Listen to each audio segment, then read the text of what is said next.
जय हिंद दोस्तों। आज हम बात करेंगे क्लास कक्षा 11 के भौतिक विज्ञान के बारे में। चैप्टर का नाम है सरल रेखा में गति। इसके बारे में हम कुछ डिस्कशन करेंगे, थोड़ी बहुत जानकारी पढ़ेंगे। पहले हम जो चैप्टर है सरल रेखा में गति, इसके बारे में हम पहले पढ़ते हैं विराम। विराम क्या है, विराम के बारे में बात करते हैं, जिसे बोलते हैं इंग्लिश में रेस्ट। रेस्ट बोलते हैं विराम।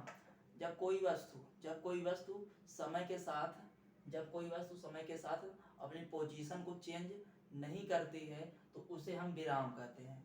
जब कोई वस्तु समय के साथ में अपनी पोजीशन चेंज नहीं करती है उसे हम विराम कहते हैं। जब कोई वस्तु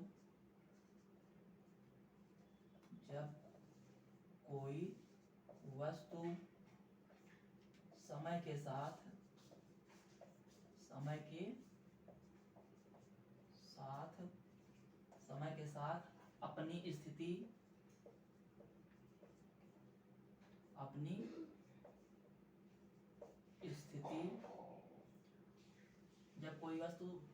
जब कोई वस्तु समय के साथ अपनी स्थिति में परिवर्तन नहीं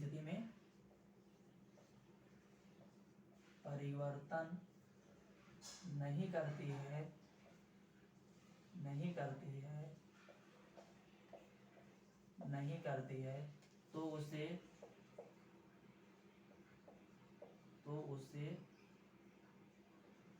विराम कहते हैं।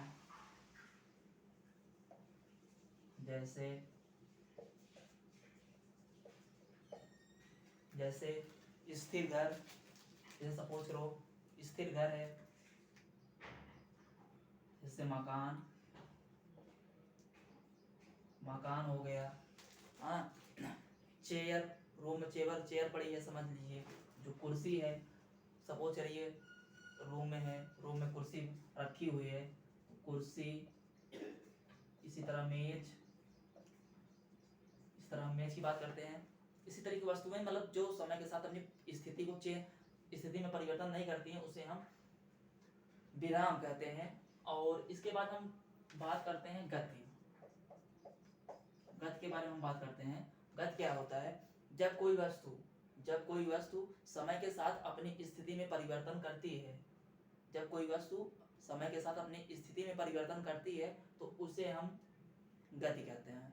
ठीक है। सपोज करिए हम गाड़ी से जा रहे हैं, हम साइकिल से जा रहे हैं, कार वगैरह से जा रहे हैं।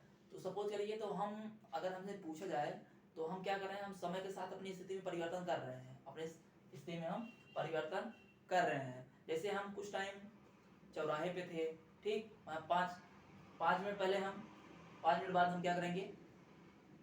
आगे निकल जाएंगे, अगले चौराहे पे पहुंच जाएंगे। तो मतलब इस तरह से हम क्या करते हैं? अपनी स्थिति में परिवर्तन कर रहे हैं। जैसे हम सपोज करिए मार्कर से लिख रहे हैं, मार्कर से हम व्हाइट बोर्ड पे लिख रहे हैं, तो ये क्या कर रही है?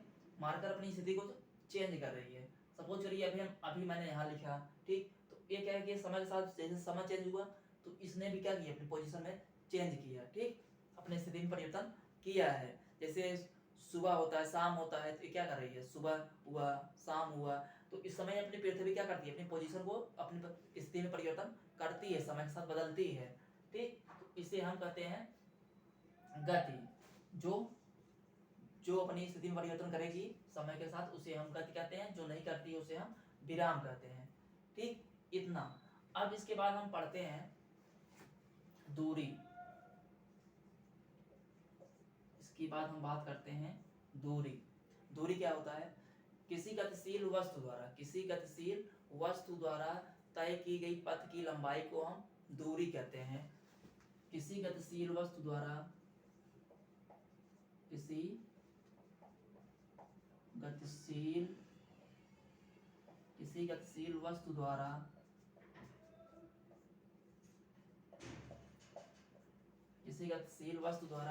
तय की गई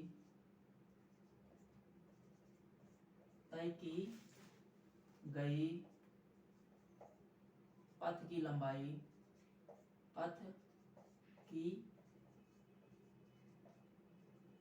की लंबाई पथ की लंबाई को दूरी कहते हैं, दूरी कहते हैं। किसी गतिशील वस्तु द्वारा तय की गई पथ की लंबाई जो होती है उसे ही हम दूरी कहते हैं, जिसको इंग्लिश में बोलते हैं डिस्टेंस। ठीक, आज समझते हैं दूरी जो होता है, दूरी जो होती है अदिश राशि होती है। अदिश और सदिश, अदिश राशि होती है जिसमें सिर्फ परिमाण होता है, दिशा नहीं होती है, तो उसे हम अदिश बोलते हैं। और जिसमें परिमाण के साथ साथ दिशा भी होती है उस राशि को हम सदिश राशि बोलते हैं। तो दूरी हमारी अदिश राशि होती है, इसमें दिशा नहीं होती, इसमें सिर्फ परिमाण होता है। जैसे दूरी सपोज करिए हमने ए पॉइंट से हमने बी पॉइंट तक ट्रेवल किया, गया ए पॉइंट से बी तक हमने गया। सपोज करिए हमने यहाँ से 10 मीटर हमने गया, तो यहाँ हमारा जो दूरी हो जाएगा, जो हमारा दूरी है, दूरी AB है। AB कितना है? 10 मीटर। ठीक, अब इसी तरह हम बात करते हैं कि हम A से चलना चालू करें, A से चलना प्रारंभ किए, A से हमने B गए, A से हम B गए, B के बाद हम C तक गए, A से हम B गए, B से C गए, A B से C गए।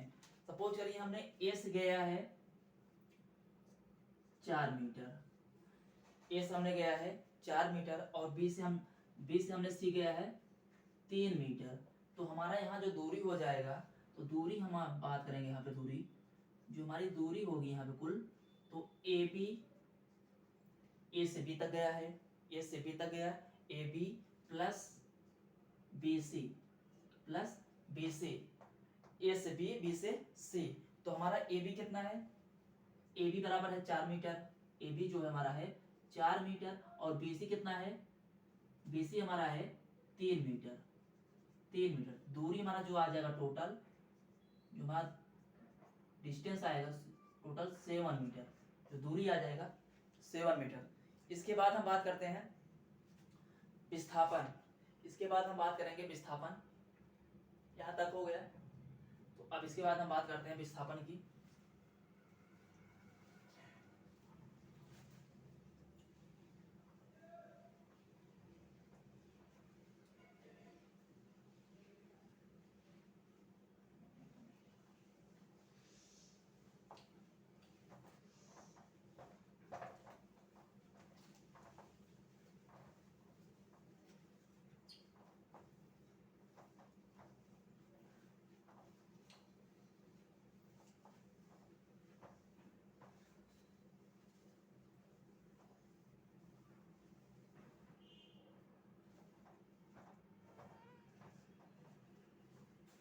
अब हम बात करते हैं, हमने विराम पढ़ा, गति पढ़ा, उसके बाद हमने पढ़ा दूरी।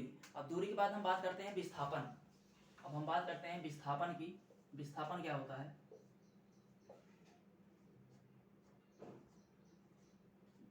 विस्थापन इसे बोलते हैं डिस्प्लेसमेंट या शॉर्टेस्ट डिस्टेंस। विस्थापन की बात करते हैं, किसी गतिशील वस्तु द्वारा, विस्थापन भी डिस्टेंस ही होती है, लेकिन हम विस्थापन को मेजर करने के लिए हमको दिशा की भी जरूरत पड़ती है, हमें दिशा की भी जरूरत पड़ती है। तो विस्थापन क्या चीज होता है? किसी गतिशील वस्तु द्वारा तय की गई न्यूनतम पथ की लंबाई को हम विस्थापन कहते हैं। विस्थापन में जो हम दूरी ट्रेवल करते हैं, जो तय करते हैं दूरी, तो उसमें हम दूरी को हम तय करने के साथ साथ हम दिशा को भी मेजर करते हैं, उसमें हम दिशा को भी देखते हैं कि हम किस दिशा में चल रहे हैं, इंडिकेट कर रहे हैं। तो विस्थापन क्या होता है? तो किसी गतिशील वस्तु द्वारा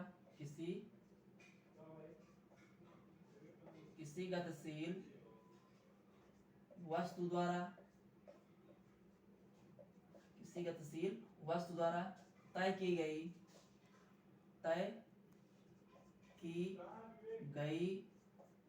पथ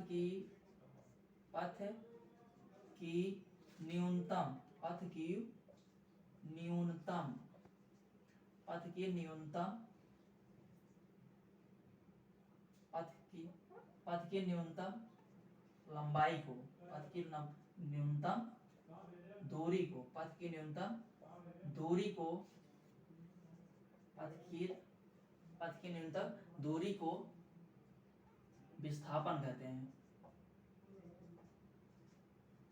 विस्थापन कहते हैं। पथ की किसी गतिशील वस्तु द्वारा तय की गई पथ की लंबाई, पथ की न्यूनतम दूरी को हम विस्थापन कहते हैं, न्यूनतम लंबाई को हम विस्थापन कहते हैं। विस्थापन जो होता है एक सदिश राशि होती है। विस्थापन जो होता है सदिश राशि होती है। विस्थापन जो होती है एक सदिश राशि होती है। इसमें हम क्या करते हैं, विस्थापन में हम जो दूरी तय करते हैं उसके साथ साथ हम दिशा को भी इंडिकेट करते हैं, दिशा को भी मेजर करते हैं, दिशा को भी हम देखते हैं कि हम किस दिशा में चल रहे हैं। ठीक, तो इसे हम विस्थापन कहते हैं। ठीक, अब हम जैसे फॉर एग्जांपल के लिए समझते हैं विस्थापन क्या होती है। हमें विस्थापन में न्यूनतम पथ की लंबाई, हम न्यूनतम पथ की लंबाई लेते हैं। जैसे फॉर एग्जांपल के लिए पॉइंट ए है, ए से हमने बी तक गया, उसके बाद बी से हमने कहां तक गया, सी तक, बी सी तक हमने सी तक गया। ए से हमने बी गया 4 मीटर और बी से हमने गया सी तक 3 मीटर, जैसे भी हमने दूरी निकाला था।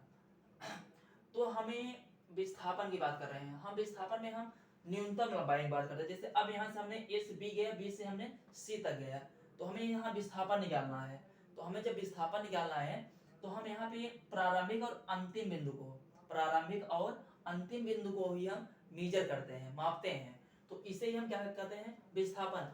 हम क्या करेंगे, हम प्रारंभिक बिंदु ए है और अंतिम बिंदु हमारा सी है, तो हमें जो विस्थापन निकालना है तो हमको AC निकालना है। तो हमारा जो AC होगा यही हमारा विस्थापन होगा। AC यही हमारा विस्थापन होगा। तो हम विस्थापन निकालने के लिए पाइथागोरस प्रमेय का यूज करेंगे। तो पाइथागोरस प्रमेय के लिए क्या करेंगे, अब हमको विस्थापन करना है, विस्थापन निकालना है। विस्थापन हमारा होगा AC। पाइथागोरस प्रमेय के द्वारा हम क्या करते हैं, पाइथागोरस प्रमेय हम लगाएंगे तो हमारा जो विस्थापन हो जाएगा यहाँ पे AC स्क्वायर इक्वल टू, हम ये पाइथागोरस प्रमेय से यहाँ लिख दे रहे हैं ऊपर,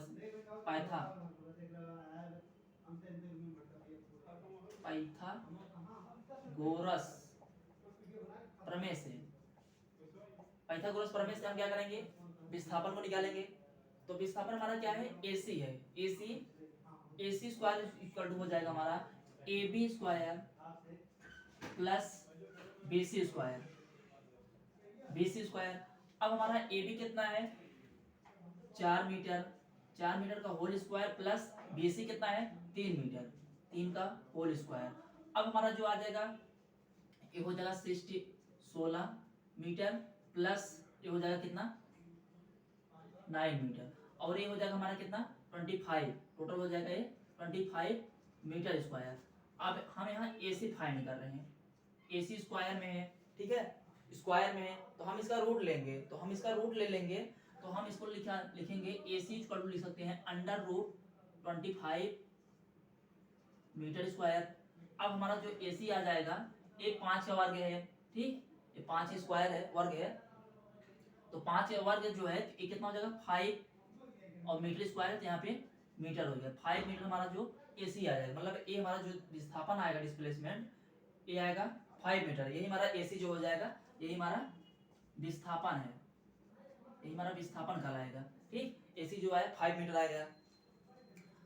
अब बात करते हैं अब हम दूरी निकाल लिए, विस्थापन पढ़ लिए, अब हम कुछ एग्जाम्पल समझते हैं। अब हम कुछ एग्जाम्पल समझेंगे, इस पे हम कुछ क्वेश्चन दे रहे हैं आप लोग को, आप लोग ट्राई करिए। कुछ एग्जाम्पल की बात इसमें कर लेते हैं।